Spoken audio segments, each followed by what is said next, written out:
नमस्कार मित्रांनो, माझं नाव प्रमोद रानडे. आता आपण जो व्हिडिओ करतोय त्याचं नाव आहे S H. Kelkar and company. Okay, ही कंपनी फ्रेग्रन्सेस आणि फ्लेवर्समध्ये आहे. फ्रेग्रन्सेस कुठे वापरतात तर बेसिकली आपण जे डिओ वापरतो त्याच्यामध्ये. ओके, वर्सेस ना flavours typically are used in medicines and food. Okay, तर ही company SH. Kelkar and company. Okay, गेले जवळजवळ 10 वर्ष ही कंपनी काम करते. ओके, आपण आता बघू याचं काय काय how things are moving. Okay, त्याचं प्रेझेंटेशन आहे 9 महिन्याचं. आणि mister Vaze is Kedar Vaze is a chairman of this company. Okay, फुलांपासून फ्लेवर्स काढतात आणि फ्रेग्रन्सेस पण काढतात. या Ramakrishna CEO fragrances Asia, Kedar Vazir, whole-time director and CEO at S.H. Kelkar and Company. Our current phase of investments, आता त्यांचं एक्सपान्शन चालू आहे. Reflects a clear strategic choice to build a company for next leg of growth. Okay, यांचे जवळजवळ 2 ते 3 plants आता investment केलेले आहेत. ते पुढच्या 2 क्वार्टरमध्ये कमिशन होतील आणि revenue may grow by another 200 crore. Okay, this initiatives are not design for short term outcomes but for positioning of the company to substantial profitable growth area वगैरे वगैरे. Okay, as these capabilities scale, they will strengthen competitive position and also enable us to drive consistent value creation. Okay, finally, what is that? Value creation is share market मध्ये performance या शेअरचा चांगला झाला पाहिजे आणि obviously market capitalisation वाढलं पाहिजे. Okay, managing डायरेक्टरचा मेन जॉब असतो how to increase market capitalisation of their company, and obviously it will grow provided they make consistently more and more profits every quarter and every year. Yeah. So these are what are the operational highlights. Okay, 9 महिन्याचे वाढलेले आहेत revenue, gross profit पण वाढलेले आहेत. या EBITDA में earning before interest taxation and depreciation. Okay, हे पण वाढलेलं आहे. थोडंसं कमी झालं आहे, नॉट वाढलेलं नाही आहे. 9 महिन्यात थोडं कमी झालेलं आहे इबिटा. ग्रॉस प्रॉफिट वाढला पण इबिटा कमी झालेला आहे. ओके, आणि ऑब्वियसली त्याचं काहीतरी रिझन असणार आहे. Gross margins continue to trend steadily high. EBITDA margins were influenced by ongoing rollout of growth-oriented investments. Adjusted for investments, EBITDA margins stood at 14%. Okay.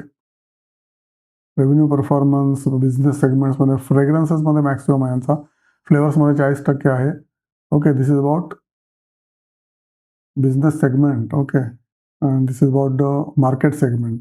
या आणि hope this is a revenue बिझनेसमध्ये. Revenue 9% वाढलेला आहे आणि हा flavour 37% वाढलेला आहे. Right, आणि 11% मार्केट सेगमेंटमध्ये यांचं किती वाढले? इमर्जिंग मार्केटमध्ये 11% वाढलेला आहे शिफ्ट, आणि युरोपमध्ये 9% यांचा शेअर वाढलेला आहे. मार्केट शेअर म्हणतो मी. या जिओग्राफी वाईज युरोपमध्ये 3% वाढला आहे. ओके, इंडियामध्ये 8% वाढला आहे टोटल, आणि रेस्ट ऑफ द वर्ल्डमध्ये 31% वाढलेलं आहे. ओके, इथे बघा, black is 26 current year, all this black bars, आणि जे ग्रे आहेत ते गेल्या वर्षीचे आहेत. Okay, so it is showing performance geography wise, market segment wise, आणि बिझनेस कुठल्या एरियामध्ये आहेत ते, म्हणजे फ्रेग्रन्सेस अँड फ्लेवरमध्ये आहेत ते. ओके, आता रेव्हेन्यू म्हणतात ते fragrance division revenue, fragrance division EBITDA. या आणि खाली येते फ्लेवर्स डिव्हिजन. तर ऑब्वियसली फ्रेग्रन्स डिव्हिजन 9% वाढला आहे रेव्हेन्यू. ओके, आणि इबिटा 6% पडलेला आहे. ओके, 16चा 14% झालेला आहे, म्हणजे तरी चांगला आहे. आणि flavour division is 24% to 22 to 24% झालेलं दिसतं. हे काय ग्रे काय आणि दिलेलं नाही, ते ग्रे काय आहे आणि ब्लॅक काय आहे. ठीक आहे, खाली दिलेलं आहे. This is new year and this is older year. Okay, so EBITDA पडलेला आहे, फ्लेवर डिव्हिजन रेव्हेन्यू वाढलेला आहे, आणि फ्लेवर डिव्हिजन इबिटा वाढलेला आहे. फ्रेग्रन्सचा पडलेला आहे. ओके, होप तुम्हाला कळलं आता. ग्लोबल इन्ग्रेडियंट्स सुद्धा हे लोक सप्लाय करतात apart from what ever they make. तर ग्लोबल इन्ग्रेडियंट्सचा रेव्हेन्यू 13% खाली आला आहे, आणि बिटा पण ऑब्वियसली खाली आला असणार आहे. इथे दाखवतात ना पॅरले, त्याच्यामध्ये फ्लेवर्स असतात. ओके, फूड फ्लेवर्स किंवा ड्रिंकचे फ्लेवर्स. ओके, ते मगाशी दाखवलेलं तेच आहे. How much is export. Okay, फ्लेवर्समध्ये आणि फ्रेग्रन्समध्ये. ओके, फ्रेग्रन्समध्ये इंडिया 57% आहे, युरोप 24% आणि रेस्ट ऑफ द वर्ल्ड 19%. आणि फ्लेवर्समध्ये India 56, more than 50% in India, rest is rest of the world.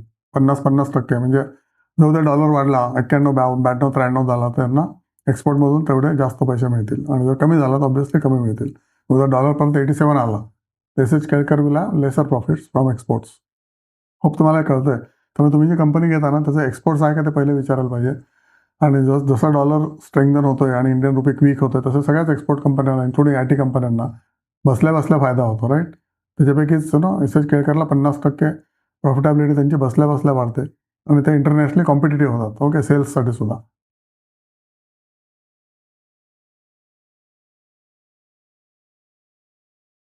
Date आहे कंपनीला, कारण एक्सपान्शन करतात म्हणून डेट इक्विटी टू रेशो 0.51 आहे. कर्ज आहे कंपनीला, no doubt. Consolidated summarize P&L statement. Okay, तर आपण 9 महिन्याचे जर बघितले तर 9 महिन्याचे यांचे प्रॉफिट्स 2025 आणि 2026मध्ये इथे 112 कोटी कॅश प्रॉफिट झाला आहे आणि गेल्या वर्षी 156 कोटी होता. ओके, आणि see profit PBT. Okay, PBT यावर्षी 97 करोड झाला आहे आणि गेल्या वर्षी 17 कोटी होता फक्त. या आणि टॅक्स एक्सपेन्सेस गेल्यानंतर 67 कोटी versus loss of 28 crores. So paper profit दाखवता येत आहे, पण कॅश प्रॉफिट याच्यामध्ये गेल्या वर्षीपेक्षा कमी 112 कोटी कॅश आलेला आहे. गेल्या वर्षी 156 कोटी कॅश प्रॉफिट होता, जरी पेपरमध्ये लॉस दाखवला असला तरी सुद्धा असं दिसतंय. ओके, आणि EPS यावर्षी 4.9 आहे, गेल्या वर्षी -2 होतं. ओके, आणि cash profit margin 6.6% versus 10% last year.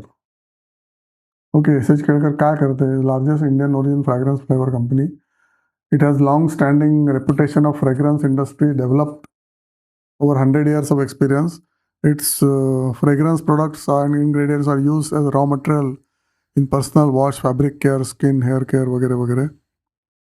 Company offers products under SHK, Cobra, Keva brands, right? So that is a brand. आणि कंपनी हॅज फाइल्ड 20 पेटंट्स आहेत त्यांच्याकडे. In respect of molecules, systems, processes developed by it, of which 6 have been commercially exploited in deodorant and fine fragrance. Deo पण करतात ते लोक बहुतेक, किंवा डिओला raw material supply करतात. Over the years, SHK has developed vast product portfolio of fragrances and flavors for FMCG, okay, personal care, pharmaceuticals, food, beverage.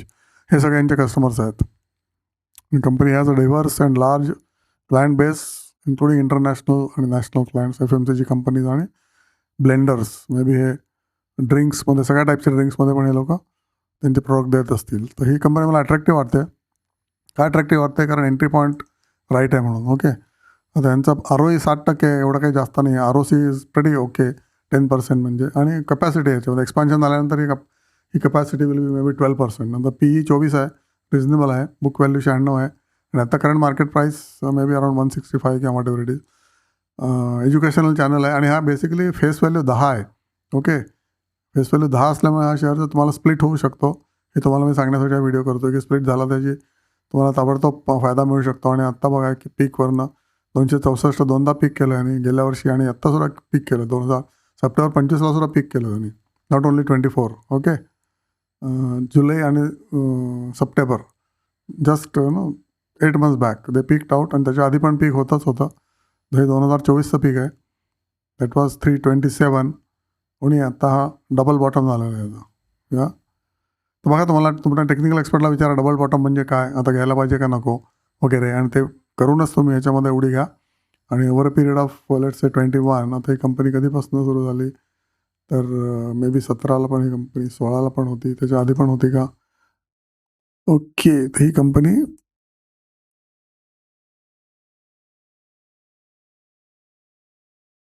Okay 15पासून आहे company. Okay, 15पासून ही company आहे आणि obviously it is doing good.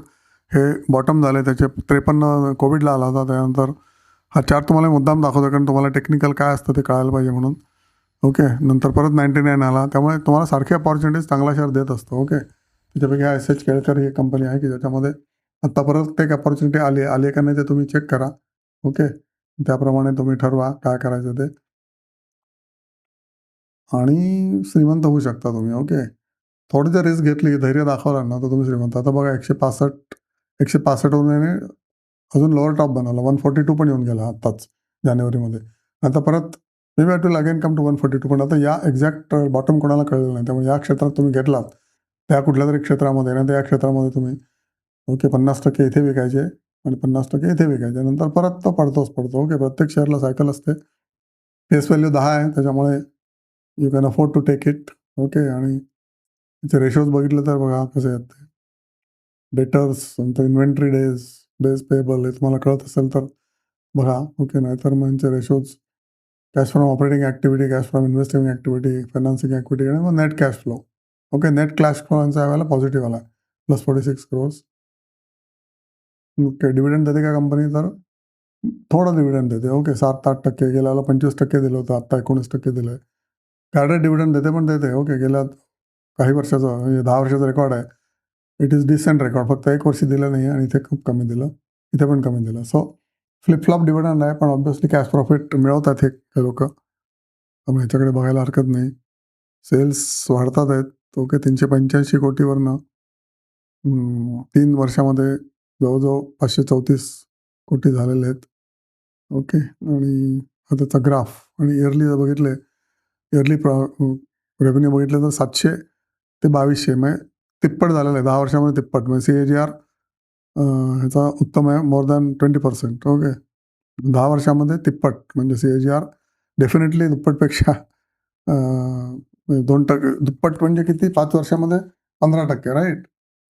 तर तिप्पट झाला म्हणजे साधारण 13% CAGR आहे. Sorry 13% CAGR आहे आणि प्रॉफिटॅबिलिटीचा पण CAGR 70चा 170 झाला आहे. म्हणजे जवळजवळ 8-16 दुप्पटच झाला आहे. ओके, म्हणजे 7.5% CAGR प्रॉफिटॅबिलिटी वाढलेली आहे याची. तर बघा तुम्हाला पटतंय का हा शेअर? Okay, SH. केळकर नावाची कंपनी आहे. प्रेझेंटेशन बघा, अंडरस्टँड करा आणि मगच ॲक्शन घ्या. आणि हे तुम्ही डे टू डे वापरता का? हो, वापरतो आपण. ओके, हाय लाईफस्टाईलवाले हे तर सगळं वापरतात आणि 5 स्टारमध्ये तर सगळेच वापरले जातात. ओके, मोठ्या पार्ट्याजमध्ये सगळेच फ्रेग्रन्सेस आणि फ्लेवर्स वापरले जातात. These are the management. Marathi माणसाची कंपनी आहे. ओके, त्यामुळे obviously he knows business. Okay, little less than Marwari but obviously knows the business. कारण गेल्या 10 वर्षापासून ही कंपनी आहे. बघा तुम्हाला पटतं का आणि ॲक्शन घ्या आणि ॲक्शन घेतली तरच तुम्ही पैसे मिळवू शकाल. ओके, आणि अंडरस्टँड करून ॲक्शन घ्या, एज्युकेशन घ्या. एज्युकेशनपासून आपल्याला काहीतरी मिळवायचं आहे. ओके, त्याच्यापैकी पीस ऑफ माइंड आहे, विजडम आहे आणि ऑब्व्हियसली पैसे. ओके, पैसे न मिळाले तर कोणाला नको राईट. थँक्यू सो मच आणि गॉड ब्लेस यू.